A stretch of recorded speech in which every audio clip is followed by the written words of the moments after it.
Is there a place in time where logic breaks down and wonderment begins?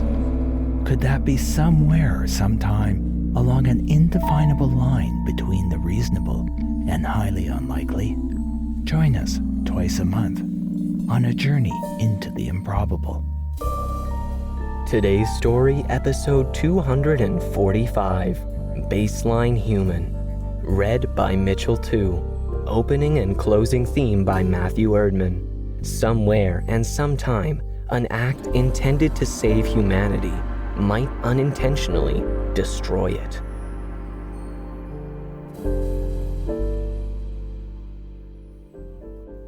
Through the small portal above my seat, I could see the swirl of white clouds and the bright blue of almost forgotten oceans roll silently by as the navigation computer oriented the capsule for re-entry. An unexpected emotion welled up. I felt disappointment and confusion. When I had envisioned this moment, I had assumed my tiny descent capsule would be greeted by an immense spacecraft which would shepherd me into its hold, or I would be directed to dock at a space elevator or massive O'Neill habitat cylinder.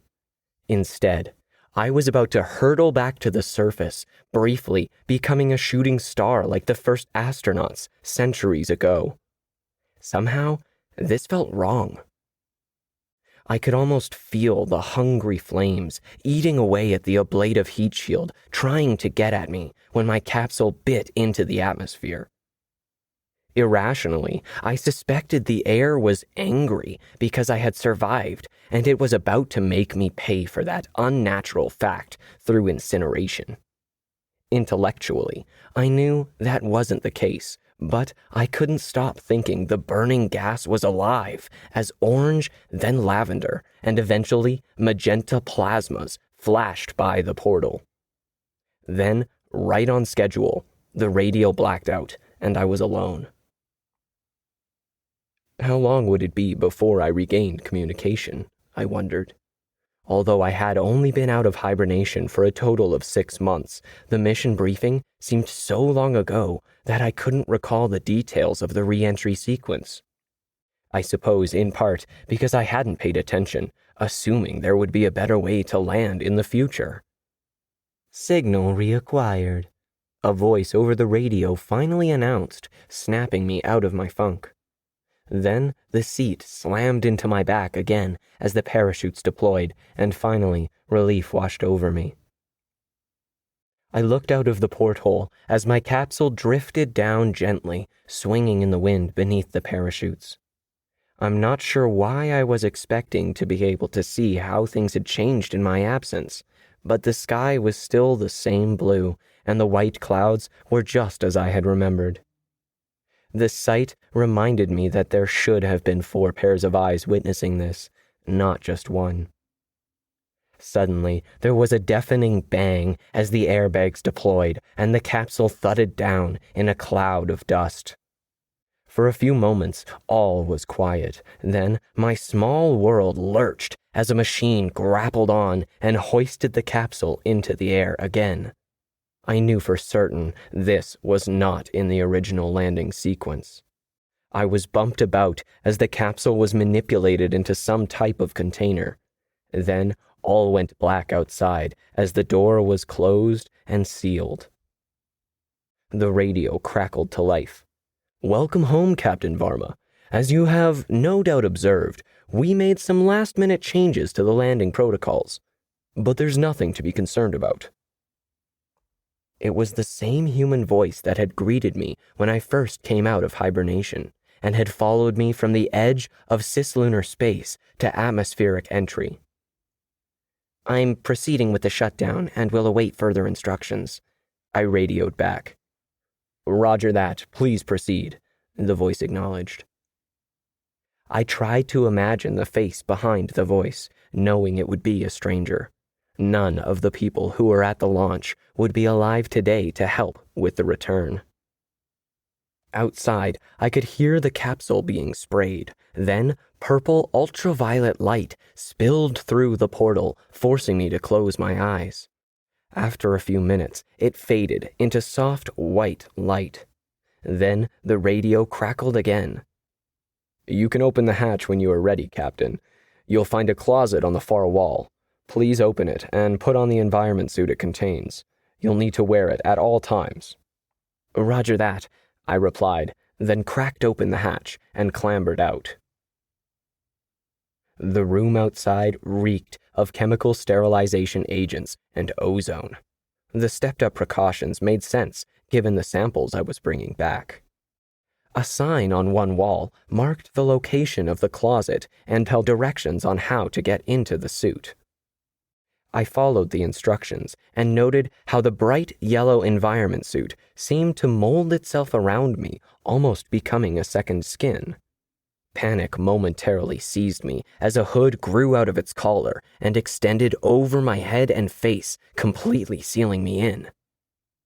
Feeling like a shrunk-wrapped fish, I gasped for air, expecting to choke, but somehow I was still able to breathe. A door, which hadn't been there before, irised open.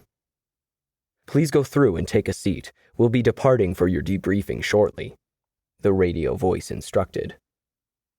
I hurried through and took a seat, which appeared to sprout octopus-like arms that wrapped around to hold me in place. Then the oddly organic room accelerated, pushing me back into the chair. I didn't feel tired, but soon found myself nodding off. Had I been given a sedative, I wondered, as sleep took over. "Captain Varma." The voice was somewhere close, not on a radio. "Captain Varma, are you okay? You slept for 10 hours. The doctors tell me it's a side effect of long-term hibernation. The episodes of sudden fatigue should pass in a few days as your body adjusts." "To being alive," I muttered under my breath. The voice was gentle and genuinely concerned. "Okay," I finally said, wanting to go back to sleep, but couldn't, and reluctantly opened my eyes. I found myself in a space with wood-paneled walls and soft amber task lights dominated by a large desk. It looked more like a psychologist's office than a debriefing room. The window shades were drawn, but light spilled in around the edges, so it was daytime. "How long?" I asked. "As I said, you were asleep for about 10 hours. The voice was coming from the face of a man in a virtual display hovering over the large desk. "Where are you calling in from?" I asked. "Am I still in quarantine?" I heard rustling behind me and noticed a dog, which acknowledged my presence, then went over and sat on a cushion by the desk.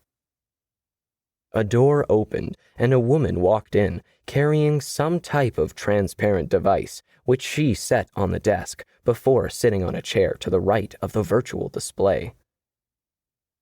"Good. Everyone's here now, so we can start," the face announced. "And no, you are technically not in quarantine, but you are still in your environment suit for your own protection." I tried to touch my face, discovering my hand was still covered by the yellow, skin-tight material, and my face felt like it had been sealed in plastic. "I hope you find the suit comfortable. It entirely isolates you from the environment, Captain Varma.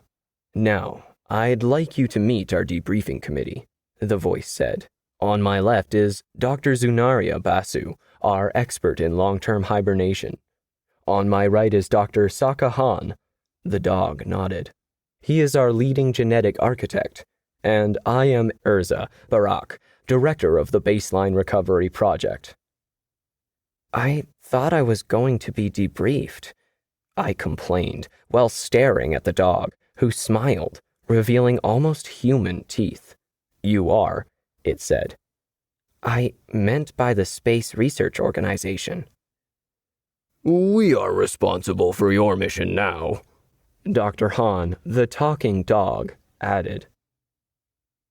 "The recovery project was created as soon as we received your first messages from Proxima Centauri B indicating you were alive. Urza, the virtual head, explained. The original Centauri mission team was disbanded over 100 years ago. The mission is our responsibility now. I was made director soon after. That would mean you're more than 100 years old, I said, feeling more confused and disoriented by the moment. At 153, Dr. Basu is the oldest one in our group, but she didn't join the project until 50 years ago, the Urza face said. The woman, who looked in her mid-30s, smiled. There have been a lot of changes since your departure, she began. Biotech, specifically synthetic biology, has been our main area of progress. It's not that we've completely abandoned other technologies. It's more that biological-based tech has taken over, simply because it's better.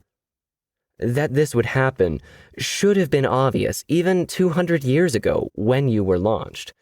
After all, you were one of the first humans to be altered with DNA from bears so you could hibernate for long periods and had your telomeres lengthened to slow your aging. Which didn't work that well, I angrily pointed out. 2 of us died on the way out and 1 more on the way back. I wouldn't call a 75% death rate very successful. That's true, Dr. Basu admitted.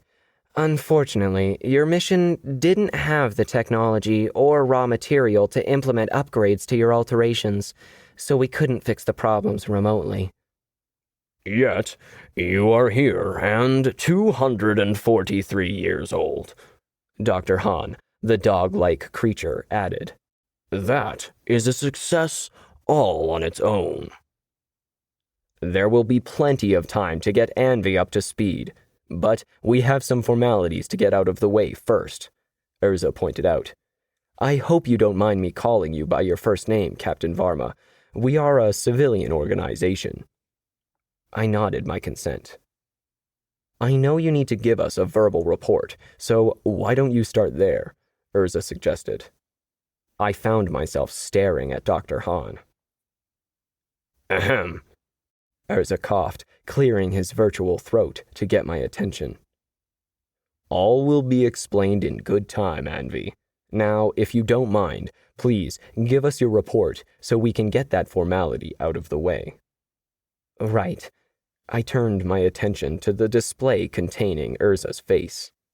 Were you able to retrieve the samples? I asked. I'm assuming that's what all the precautions are for, and why I'm still wearing an environment suit after decontamination. The samples are fine, Urza assured. They've been sent to a level 4 containment lab. I know many of our scientists are excited to examine them, including Dr. Han. It will be the first time we've been able to examine extraterrestrial life from another star system. I'm sure it will prove to be a boon to researchers for many years, especially if we can isolate and sequence any DNA or whatever the equivalent is. Urza wasn't as enthusiastic as I had expected. Have you discovered life somewhere else? I asked. Urza shook his virtual face. Alas, we found nothing in the solar system, he replied, then prodded me to get on with my report. Okay, I began. As you know, Drs. Raffi and Kapoor, our science specialists, died in hibernation on the trip out. Without them, we couldn't figure out what happened. Possibly your expert, Dr. Basu, can. Commander Brack and I did what we could. To complete the mission, we reduced its scope to an orbital exploration of Centauri B and 2 landings.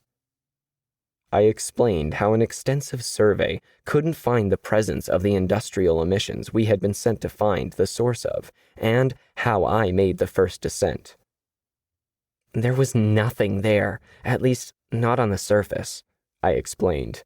Probably the radiation from Proxima's solar flares burnt away any traces of organic life, which some predicted, I added sarcastically. For Brack's excursion, we chose to land near an ocean and take samples from our inflatable raft. As it turns out, life on Centauri B starts at 4 meters below the surface of its oceans, which makes sense given the solar flare activity. But think Precambrian, cyanobacteria, nothing more developed than that. We've gathered samples from various depths and froze them for future analysis. Then we sent all our data back. What Brack and I didn't mention in our report is how confused we were about the remote spectrographic analysis, which had identified industrial pollution in Centauri B's atmosphere, and was the reason for such a risky mission. There was no nitrogen oxide, sulfur dioxide, carbon monoxide, or persistent organic pollutants in the air at all, and no signs of industrial activity which would have caused them. Even if the planet had been temporarily used by some extraterrestrial group, we should have found some trace. We mapped the entire surface from orbit at centimeter resolution and found nothing. Then mapped it several times more and had the onboard AI analyze the results. It couldn't find a single scrap of evidence that someone else had been there. We stayed and searched until our consumables ran low and forced us back into hibernation. There's really nothing more to add. I'm surprised to be alive given the problems we were having with hibernation. At least the samples will confirm the existence of life outside of Earth. Whether that was worth 3 lives is not up to me to say. I paused and waited for a response. Some unspoken agreement seemed to pass between Basu, Han, and Urza. Then Han spoke up. Thank you for your report, Anvi. I've been elected to bring you up to date on the changes which have occurred since your departure.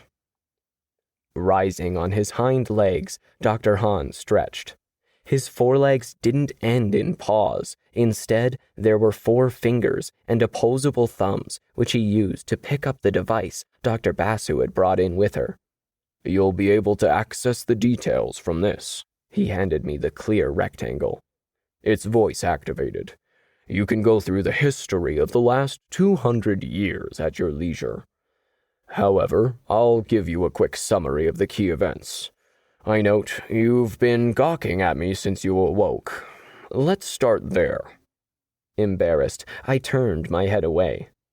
Please don't feel bad, Dr. Han said. Anyone not used to contemporary norms would react that way. I can tell my form has elicited a lot of questions in your mind. My colleagues and myself, while members of the recovery project, were also chosen for this debrief because we represent the 3 common strands of contemporary human form. Although some might consider Urza post-human as he chooses not to maintain a physical body. However, his mind came from a biological source and incorporates the same genetic code as Dr. Basu, myself, and you. He is, ultimately, as human as any of us. But, I began to protest. You're a canine. An unenhanced dog shares 84% of its DNA with humans, Han explained. I share 95. The main differences are in the physical form. My brain is very human. In fact, there is very little genetic variation, regardless of the transhuman structure one takes, which has advantages and, unfortunately, sometimes is a weakness. And yes, before you ask, there are many physical patterns, some based on existing life, some completely designed from scratch. There can also be multiple forms within a family, Dr. Basu added. For example, my mother is post-human like Urza, and my father took the shape of a bird. I'm a traditionalist, so I've stayed closer to the baseline. My enhancements are more subtle, hearing, sight, and that sort of thing. I'm finding this hard to believe, I admitted. It seems equally possible I'm still in hibernation and this is a dream. Hibernating humans don't dream, Urza reminded me. I know it's a lot to take in. We had considered waking you up partway back so we could gradually acclimate you. But, as you mentioned, you and Commander Brack used up all your consumables, so we didn't have that luxury. But that's water under the bridge. Now, we're all here and need to move on. Move on to what? Accepting the reality of the present circumstances, Urza stated. And What is that? I asked. The Great Decline, Dr. Hahn grumbled. Dr. Hahn is correct, Urza said. But before we talk about that, there is some key information you need to know. Shortly after your launch, there was an intentional release of an airborne virus targeted at the cognitive center of the human brain. The virus transmitted a genetic modification that had been stolen from a secret private research program, which was trying to enhance human intelligence. The historic records say it was an effort to prevent the upgrade from only being sold to people who could afford it, thus creating a small class of hyper-intelligent people who would dominate the rest of the world. No group ever claimed responsibility, although we believe we might know who they were. Regardless, the virus eventually infected the entire human population. In fact, it is still present in the environment today. The release caused mass panic until it appeared the modification had worked, collectively raising the intelligence of the entire population. It also became a watershed moment when humanity lost its fear of tinkering with its own genetic code. Computer science, biology, robotics, and material science all started to merge. Today, if it can be imagined, it can be created by organic machines. Some choose to remain close to the baseline in appearance, such as Dr. Basu. Others, like myself, don't restrict themselves to a single form and can inhabit more than one artificial body at once, or none at all, as in today. The distinction between machine and biology has all but disappeared. Yet, we all share the same genetic code which controls the development of our minds. So, you're basically saying you're all smarter than someone like me, I complained. Okay, but couldn't I be upgraded?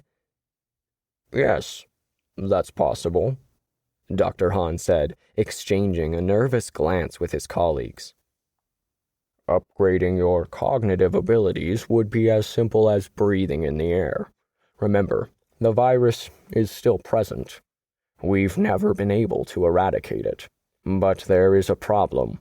You see, the original genetic alterations were not extensively tested, and they were never intended for mass release.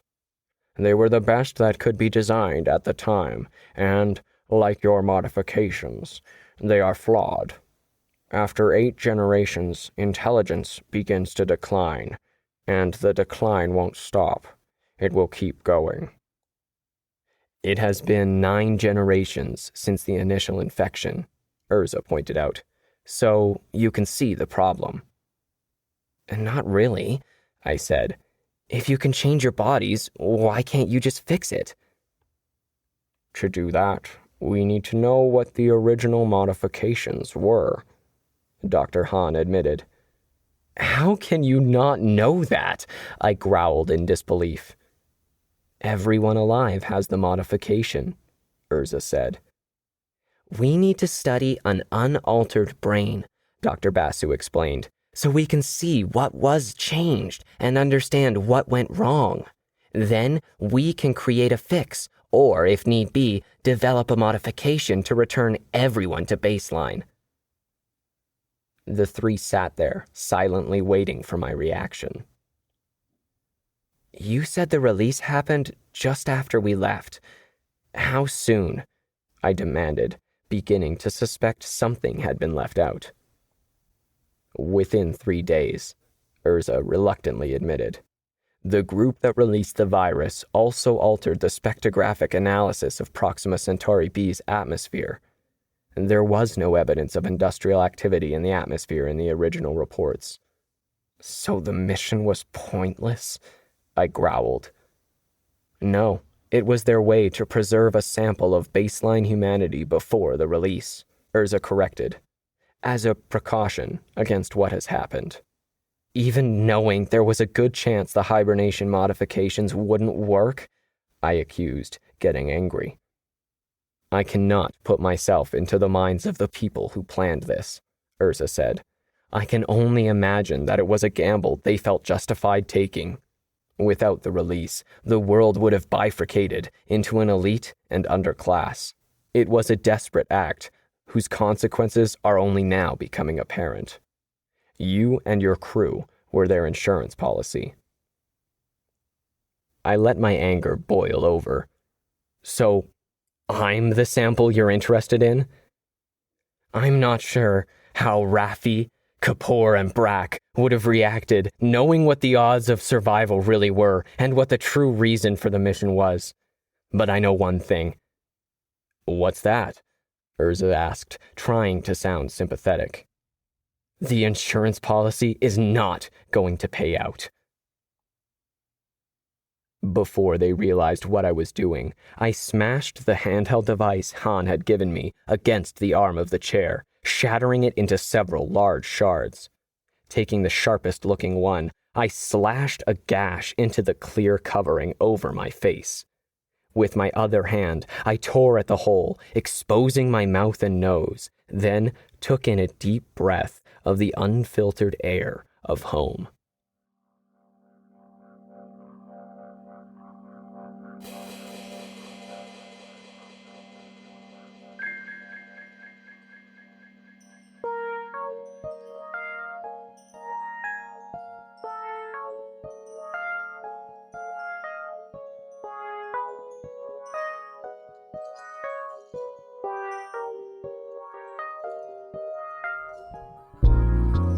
Makeshift Stories is a proud member of the Alberta Podcast Network, locally grown, community supported. To get other great APN podcasts, head over to albertapodcastnetwork.com, where you'll find Bridging the Gap. Steph and Karen talk to people from 7 to 97 and find out how we are the same and how we are different. This episode of Makeshift Stories is brought to you by the Well Endowed Podcast by the Edmonton Community Foundation. Hosted and produced by Andrew Paul and Lisa Pruden, the Well Endowed Podcast explores the impact of passionate people who are working to make Edmonton a strong, vibrant city to live in. The Edmonton Community Foundation helps people create endowment funds. The podcast tells the stories of how those endowments intersect with the community. In the latest episode, Amal Muhammad introduces listeners to musician and community organizer Ahmed Ali, aka Known Matic. Ahmed is one of Edmonton's most celebrated artists. In 2020, he was a recipient of the Edmonton Artists Trust Fund. This fund is a collective project between the Edmonton Arts Council and Edmonton Community Foundation. The award recognizes the artist's work and cultural contribution while also providing financial stability for renewal, development, creation, or discovery. You can subscribe or listen at thewellendowedpodcast.com. This episode of Makeshift Stories is also brought to you by Alberta Blue Cross. Alberta Blue Cross understands that running a small business is tough, and they understand that business owners in Alberta are busy. Let Alberta Blue Cross give you peace of mind with a group benefit plan. They offer health, dental, life, and disability coverage for your employees. Alberta Blue Cross group benefit plans are easy to manage, anywhere, anytime, and on any device, making it easy for you and your employees to access. To learn more and explore your options, head to ab.bluecross.ca. Makeshift Stories is released around the beginning and middle of the month. This month's story was written by Alan V. Hare and read by Mitchell Tew. Opening and closing themes were composed and recorded by Matthew Erdmann. Audio production and editing by Makeshift Studios. If you'd like to connect with us, please send an email to makeshiftstories@gmail.com or visit our website at makeshiftstories.com. Links to both are in the show notes. You can help us out by getting your friends to subscribe or follow wherever they listen to audio. Makeshift Stories is released under a Creative Commons non-commercial attribution no derivative license, which means you are free to share our stories. Just remember to credit us and don't alter anything.